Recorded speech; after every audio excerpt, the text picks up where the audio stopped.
প্রায় ১.৫ বছরের বেশি সময় ধরে ফিলিস্তিনের উপর বর্বর নির্যাতন চালিয়ে আসছে ইসরায়েল হানাদার বাহিনী। ফিলিস্তিনের গাজায় ইসরায়েলি বাহিনীর নৃশংস হামলার প্রতিবাদে ক্ষোভে ফুঁসছে গোটা বিশ্ব। পৃথিবীর নানা প্রান্তে ইসরায়েলের মানবতা বিরোধী কর্মকাণ্ডের বিরুদ্ধে চলছে বিক্ষোভ সমাবেশ, বাদ যায়নি ক্রীড়াঙ্গনও। ফিলিস্তিনের প্রতি সংহতি জানিয়ে তাদের পাশে দাঁড়ানোর ঘোষণা দিয়েছেন তারাও।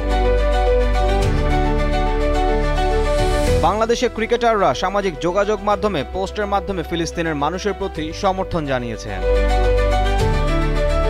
ফ্রি প্যালেস্টাইন পোস্ট করে ক্যাপশনে তাসকিন লিখেছেন, একজন মানুষ ও মুসলমান হিসেবে আমি ফিলিস্তিনের নির্যাতিত মানুষের পাশে আছি।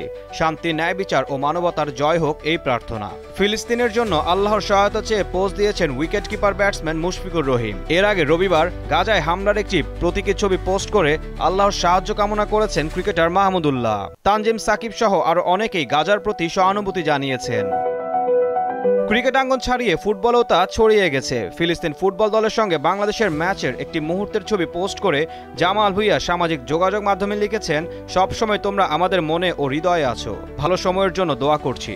এছাড়াও ফিলিস্তিনের মুক্তির জন্য আগে থেকেই সোচ্চার হামজা চৌধুরী। 2020-21 মৌসুমে ক্লাব পর্যায়ে প্রথম শিরোপা জিতেছিলেন লেস্টার সিটির হয়ে। তখন শিরোপা এবং মেডেল গ্রহণের সময় ফিলিস্তিনের জার্সি গায়ে জড়িয়েছিলেন তিনি।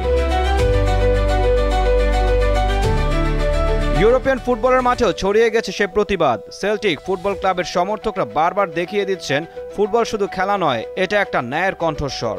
উয়েফা জরিমানা আরোপ করার পরেও সেল্টিকের সমর্থকরা থেমে থাকেনি। তারা স্পষ্ট করে জানিয়ে দিয়েছেন, ফিলিস্তিনের পাশে তাদের অবস্থান কখনোই বদলাবে না। ঈশান হাসান, দীপ্ত স্পোর্টস।